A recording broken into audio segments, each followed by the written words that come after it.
Now, still sticking with this, I give you the example that when it's your own money that you lose, they don't give a fuck. But if you borrow money, someone else's money, that is, especially if it's related to the government or some powerful person complains about you, then you can't escape. Dailymail.co.uk speaks about this gentleman, Robert Urwin, who is British national, 67 years old, shipping company manager. He arrived in Ukraine. He had left UAE years ago.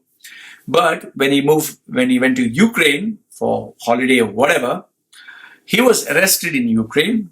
And why? Because a 140,000 dirham check or 30,000 pounds check that he has issued. I don't know whether he's telling the truth or not, but as for this report, he claims that he had not issued it, he had just signed it or he was manipulated to sign.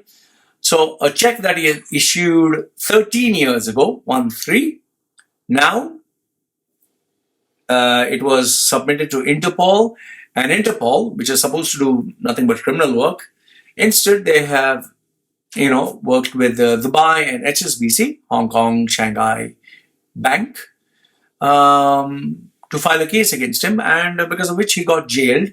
And they didn't want to let him go. However, when they found out that they didn't have any evidence against him, they left him. But he has been informed that if he tries to leave Ukraine, now he's a British national, he has to go back home, he's a grandfather, go back home to his family. If he tries to go back, he will be jailed again because Interpol has a red notice against his name. Red notice means you travel anywhere, you'll be jailed, you're a wanted man. So now I'm not trying to say that he is innocent. I'm not trying to say that he is a nice guy, he never issued. I don't know. I'm telling you, I don't know. But what I'm trying to tell you is, if you take money from UAE or from any powerful bank or any powerful local from UAE, don't think you have an easy way out. I get plenty of people who book my services, and lately there have been plenty of them who book my services to take my advice on what to do. They've taken credit cards, they've taken loans. Some of them get job offers. They run away from UAE and they want to try in Oman or Qatar or Bahrain. What should they do? I study their profile. I check with my contacts and I give them the proper advice. Many people have got in touch with me, but by default, I always tell all of them one thing. Don't think you're smarter than the system. Don't cheat the system. And if you have taken money, it's your duty to pay it fucking back. So by default, that's my first piece of advice, which I do give them.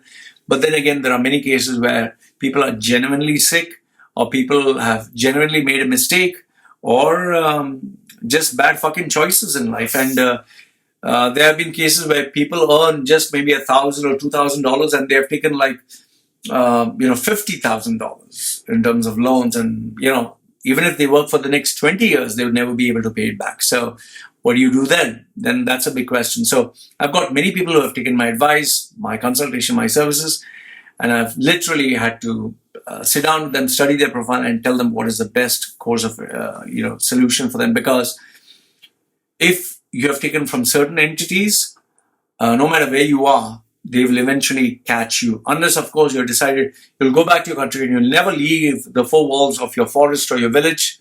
Other than that, trust me, there are ways and means for them to get to you. And if they do get, you're going to get fucked. So this was another case which I thought was worth speaking about, this news report.